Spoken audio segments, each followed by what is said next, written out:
Next देखते हैं question number 26 में कहता है कि कोट स्क्वायर 15 प्लस में टेन स्क्वायर 15। स्मॉल एंगल की हाफ एंगल की वैल्यू याद होनी चाहिए आपको, तो ये क्वेश्चन करने में देर लगती ही नहीं है। अब कह रहा है question number 27, sine of A minus sine of B minus sine of C equal to 0। अगर ये इक्वल टू 0 है तो बीच वाले को 90 पुट करते हैं अगर हम, तो sine of A is equal to sine of C. Sine of A और सी अगर बराबर हैं तो किस वैल्यू बराबर होते हैं? 45 पे, पाई बाई 4 पे। क्या दोनों का सम 90 आता है? पाई बाई 4 प्लस पाई बाई 4 का? ऑफ कोर्स 90 आता है, तो वैल्यू 90, तो value 90। It is previous year questions repeatedly being asked in NDA, बहुत बार पूछा जा चुका है सेम क्वेश्चन एनडीए में। आगे कहता है कि alpha plus beta is equal to pi by 4। Next question में कहता है, क्वेश्चन नंबर 28 में कहता है alpha plus beta is equal to pi by 4। ये हो गया, दोनों तरफ टेंजेंट लीजिए तो क्या आता है? Tangent alpha plus tangent beta divide by 1 minus tangent alpha tangent beta is equal to 1। यहाँ टेंजेंट पाई बाई 4 लेंगे 1। दिस इंप्लाइज कि ये दोनों बराबर हैं। 1 minus tangent alpha tangent beta. Tangent beta की वैल्यू निकालनी है हमें गिवन है 2 of tangent alpha is equal to 1। Tangent alpha कितना आया यहाँ से? 1/2। यहाँ 1/2 पुट कर दो। 1/2 plus X is equal to 1 minus 1/2 और x, 1/2 और x। अगर यहाँ से इसको सोल्व करते हो तो ये आ गया 3x/2 इज इक्वल टू 1/2 इम्प्लाइज x इज इक्वल टू 1/3। अब x 1/3 आया है, x 1/3 आया है, with is tangent beta, with is tangent beta. तो 2 टेंजेंट बीटा कितना होता है? 2 tangent 2 beta, tangent 2 beta is equal to 2 into this divide by 1 plus this square 9, that is getting you 3/5, 2/5 I think, 2/5। Question number 2 2 2 2 3, of course 3/5। Next 29, question number 29 में क्या कहता है? Tangent 45 plus theta is equal to 1 plus sine 2 theta. Tangent 45 plus theta क्या होता है? 1 plus tangent theta divide by 1 minus tangent theta. होता है कि नहीं होता है? Is equal to 1 plus sine 2 theta क्या होता है? 2 tangent theta divide by 1 minus tan square theta, and you go on solving this, you are getting this to be 1/2। we have to find cos 2 theta now, we have to find cos 2 theta। इसका एक और बात, 1 minus के tan square theta by 1 plus K tan square theta भी तो cos 2 theta होता है, ये भी तो cos 2 theta है, तो यहां से ये जनरेट किया जा सकता है। नेक्स्ट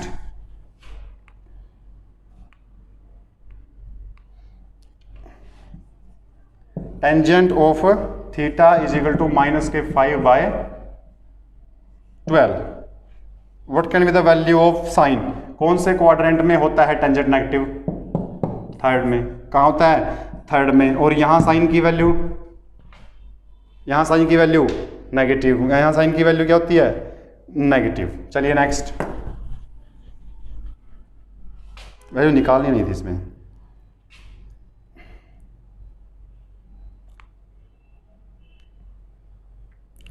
ट्रिग्नोमेट्री बिल्कुल हल्के लेवल का दिया हुआ है।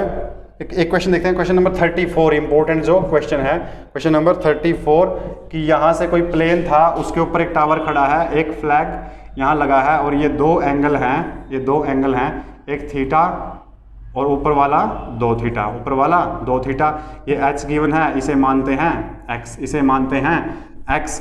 और अब हमें बताना है कि what is the height of the tower, this x needs to be considered. अब बेस बराबर है तो दोनों में बेस को बराबर करके x से इंप्लाई कर देंगे, तो h plus X is equal to divide by base is equal to tangent 2 theta और x by base is equal to tangent theta. When you solve this when you solve this you are getting x is equal to h cos 2 theta, you are getting h cos 2 theta. Question number 35 में कह रहा है कि कोई shadow है, मान लो इतनी थी, कोई शैडो है इतनी, वो x और बढ़ जाती है, कितनी बढ़ जाती है, x और बढ़ जाती है, तो ये एंगल कितना होगा?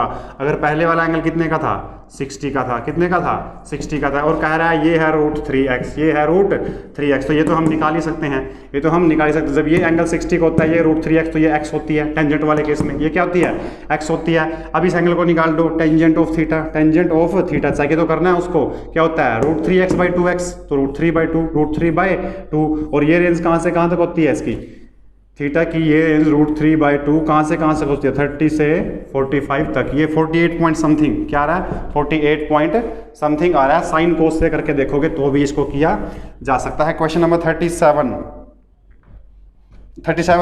अब है, क्या है, टेंजेंट इनवर्स 1/2 प्लस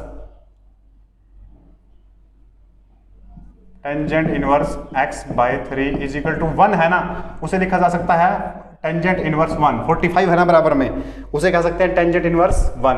अब फॉर्मूला टेंजेंट इनवर्स और tangent inverse x plus Y वाला, तो tangent inverse x plus Y मतलब ये प्लस ये 1/2 plus x/3 divide by 1 minus दोनों का multiplication is equal to tangent inverse 1। Tangent से टेंजेंट कैंसिल, इसको सोल्व करते हैं तो ये आ गया आपका 3 + 2x by 6 minus के x is equal to 1 which gives you x equal to 1, x equal to 1। next question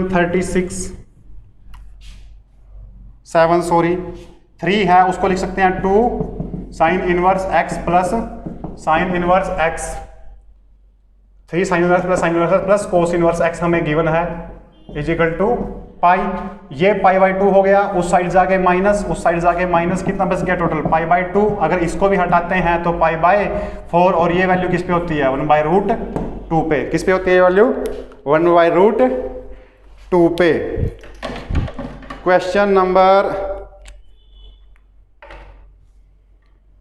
38, question number 38 में क्या कहता है, 38 में देखिए, ये बताइए alpha tangent alpha plus beta को ओपन कीजिए जल्दी से, tangent alpha plus tangent beta divide by 1 minus tangent alpha tangent beta, ये तो कह रहा है ये दोनों बराबर है, ये दोनों बराबर है, तो कट के 1 आ गया, कितना आ गया कट के 1। और टेंजेंट 1 कब होता है, जब ये टोटल कितना हो जाए 45, ये कितना हो जाए 45 हो जाए, that is the answer, that is the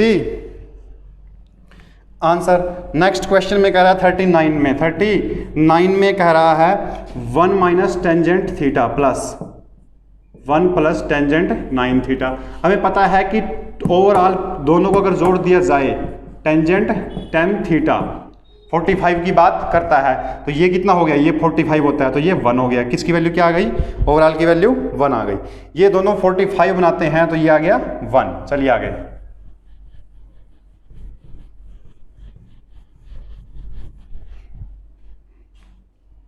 40 number question, question number 40।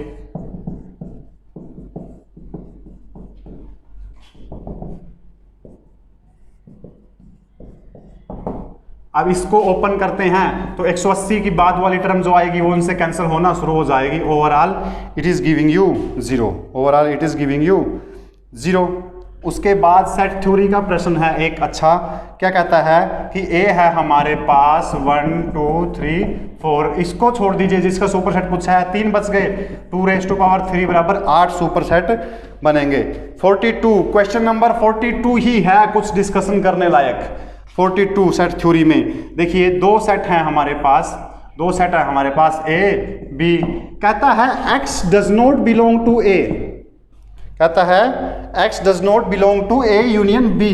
x A union B में नहीं है, इस सारे में नहीं है, इस सारे में नहीं है। इस ये क्या इंप्लाई करता है, हम अपनी तरफ से अगर कहें इस सारे में नहीं है तो x does not belong to A and x does not belong to b, ये बोलेंगे ना, लेकिन उसने लिखा है यहाँ और, यहाँ ऑप्शनल दे दिया, तो ये गलत हो गई स्टेटमेंट, ये स्टेटमेंट गलत हो गई पहले वाली। दूसरे वाली स्टेटमेंट में कहता है x does not belong to a intersection b, x a intersection b से बिलोंग नहीं करता। हम यहाँ से हम क्या कंक्लूजन निकालेंगे, हम यहाँ से क्या कंक्लूजन, अगर इंटरसेक्शन में नहीं आया तो x does not belong to a and लिखेंगे, यहाँ क्या लिखेंगे, and x does not belong to b, तभी तो या तो उसमें या इसमें, या तो उसमें या इसमें, या तो इसमें नहीं है या उसमें नहीं है, या तो और लिखना चाहिए। उसने लिखा है एंड, क्या लिखा है उसने, एंड, तो गलत हो गया, तो गलत हो गया। तो दोनों के दोनों स्टेटमेंट हम कह सकते हैं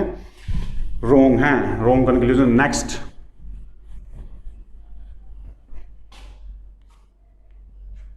forty three A and B are two non empty set, A और बी हैं दो क्या है, नॉन एम्प्टी सेट हैं, ठीक है। A union B is equal to A intersection B, भाई ऐसा तभी तो हो सकता है ना,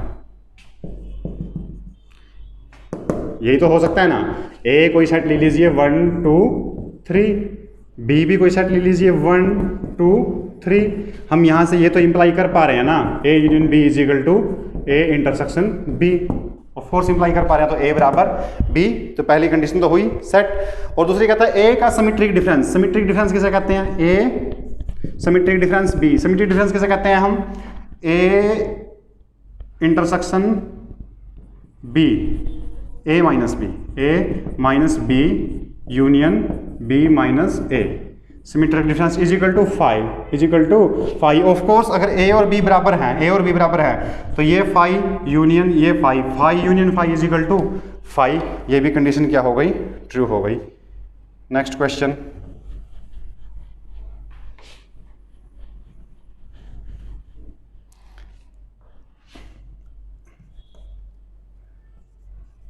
फोर्टी 44 में कहता है एक्स स्क्वेयर माइनस के 5xy प्लस के 4y स्क्वेयर, बताओ रिफ्लेक्सिव है, सिमेट्रिक है या ट्रांजिटिव है। रिफ्लेक्सिव की क्या कंडीशन होती है कि सारा आइडेंटिटी आए, ए बी बी सी सी, हम देख पा रहे हैं ए बी बी सी सी सब पे क्या होता जा रहा है, 0 होता जा रहा है। और कुछ ऐसी भी टर्म है कि जरूरी नहीं है, एक को 5 रखो बी को 7 रखो फिर भी जरूरी नहीं, 0 होता जा रहा है, लेकिन जरूरी नहीं है कि ए और बी बराबर हो, तो रिफ्लेक्सिव तो है, रिफ्लेक्सिव तो है। सिमेट्रिक में क्या है कि अगर ए बी आए तो बी ए बी आए, ये जरूरी नहीं है, ना ही ये ट्रांजिटिव है, तो ये कौन सा बना, सिमेट्रिक बना। ऑफ कोर्स ये करना पड़ेगा हिट एंड ट्रायल से, 3 से 4 1 मिनट में क्वेश्चन हो जाता है, 2 मिनट में अगर इसको हिट एंड ट्रायल से किया जाए। नेक्स्ट क्वेश्चन भी अच्छा है कि अगर R एक रिलेशन है, A क्रॉस A पे कोई रिलेशन है R, A क्रॉस A पे कोई रिलेशन है R, तो अब कहता है कि R इज रिफ्लेक्सिव। अगर R रिफ्लेक्सिव है, R क्या है, रिफ्लेक्सिव है, तो इसका इनवर्स भी रिफ्लेक्सिव होगा, कोई दिक्कत नहीं है। R अगर सिमेट्रिक है तो इसका इनवर्स भी सिमेट्रिक होगा, और R अगर ट्रांजिटिव है तो इसका इनवर्स भी क्या होगा, ट्रांजिटिव होगा। ये स्टैंडर्ड स्टेटमेंट्स हम फॉलो करते हैं। नेक्स्ट क्वेश्चन देखते हैं, कुछ आसान क्वेश्चन भी आए हुए हैं, बहुत ही ज़्यादा आसान क्वेश्चन आए हुए हैं। 1/1 plus iota into 1 minus iota, 1 minus iota, 1/2 minus iota by 2, और अगर इसका आर्ग्यूमेंट निकाला जाए तो tangent inverse y upon x that is giving you -1, मतलब -π/4। उसके बाद है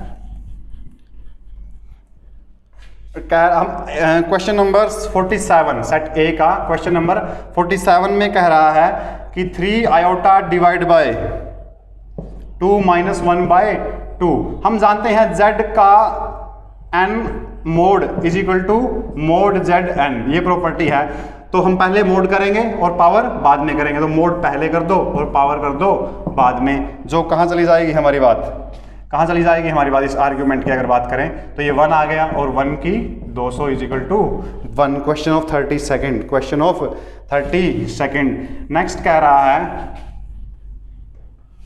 48 में सेट ए 48 क्वेश्चन में कह रहा है कि n factorial divide by 3 factorial is divisible by 6, is divisible by 6 when n is greater than 3। When n is greater than 3, तो ये किससे डिवाइड हो जाता है? 6 से डिवाइड हो जाता है। यहाँ 4 रखते हैं हम, क्या रखते हैं? 4 इंटू 3 फैक्टोरियल कट गया, which is not divisible by 6। पहली कंडीशन हो गई फेल, और दूसरी कंडीशन भी ऐसे ही फेल होती जा रही है, दूसरी कंडीशन भी ऐसे ही फेल होती जा रही है हिट एंड ट्रायल से। Question number 49, question number 49। भाई 9 बंदे हैं, 9 बंदे हैं, 2 को तो रेस्ट देना है, बाकी टीम बनानी है 5-5 की, बाकी टीम बनानी है 5-5 की, आंसर बाकी टीम बनानी है 5-5 की। तो ये क्या हुआ? आंसर हुआ। नेक्स्ट देखिए, कह रहा है कि x प्लस 1/x की 2n, x प्लस 1/x की 2n, टोटल टर्म कितनी होंगी? 2n plus 1। पहली टर्म क्या होगी? 2nc0 x 2n 1/x raise to 0। इसी तरह n प्लस 1 टर्म क्या होगी? दोनों बराबर आ जाएंगे, दोनों बराबर आ जाएंगे, दोनों बराबर आ जाएंगे तो अपोजिट भी यहाँ कट जाएंगे, तो n 2ncn 2ncn। Question next 51, question number 51।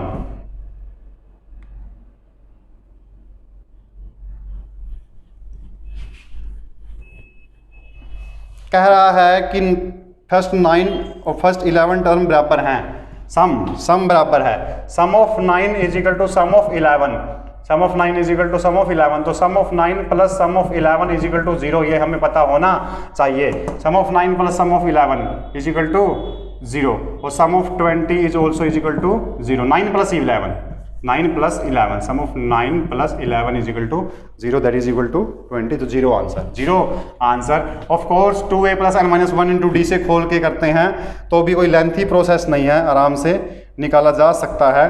अब देखिए, किसी AP का कोई पद 1/कितना है? 10 है, और 10वां पद है 1/10, तो 1/mn यानी कि 100 ही तो A हो गया और 100 ही D हो गया। पूछा है 50 का सम, 50/2, 2 इंटू 1/100 प्लस n माइनस 1 मतलब 49, और D कितना हो गया? 100। तो इसको अगर आप कैंसल करते हो तो 100 कॉमन, यहाँ 1/4, 100 कॉमन ना, 1/4 51, 1/2 51, 25.5, 25.5।